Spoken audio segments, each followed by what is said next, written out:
Hi friends, ఇవాళ ఏంటంటే కొంచెం మనసు బాగాలేదన్నమాట. సో ఆఫీస్లో కొంచెం వర్క్ ఎక్కువైంది, స్ట్రెస్ కూడా ఎక్కువైంది. నేను ఆల్రెడీ వారం ముందే బుక్ చేసుకున్నాను అనమాట రవీంద్ర భారతిలో. ఇలా చరణ్ దాస్ అని ఒక నాటకం వెళ్దామని.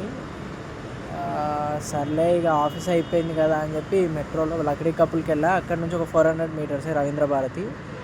లోపలికి వెళ్ళి కూర్చున్నాను. అలా స్టార్ట్ అయింది మెల్లిగా. ఇది నా సెకండ్ నాటకం అనమాట.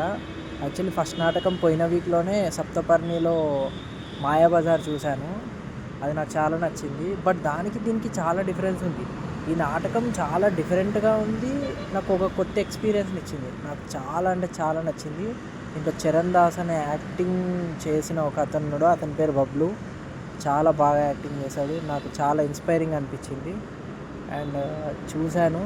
సో చూసి దీనికి ఏంటంటే ఈ నాటకం చూడడానికి అండ్ ఆల్సో స్పెషల్ గెస్ట్ లాగా తనికెళ్ళ భరణి గారు వచ్చారు. సో ఆయన్ని కూడా నాకు ఎప్పటి నుంచో చూడాలని ఆశ ఉండేది. అది కూడా నెరవేరిందనమాట. సో ఆయన మాట్లాడారు, ఆయనకు సన్మానం కూడా చేశారు.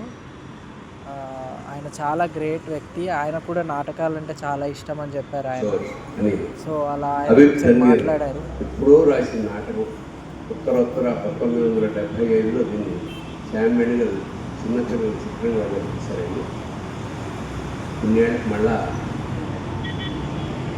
మా ఉదయభవన్ దాన్ని ముందులో ఈ నాటకంగా అద్భుతంగా ప్రదర్శించిన కళాకారులందరికీ నా అభినందన. అలా ఆయన మాట్లాడడం అయిపోగానే ఇక నాటకం అయిపోయిందని చెప్పి అలా మెట్రోలో పీజీకి వచ్చేసిన అన్నమాట.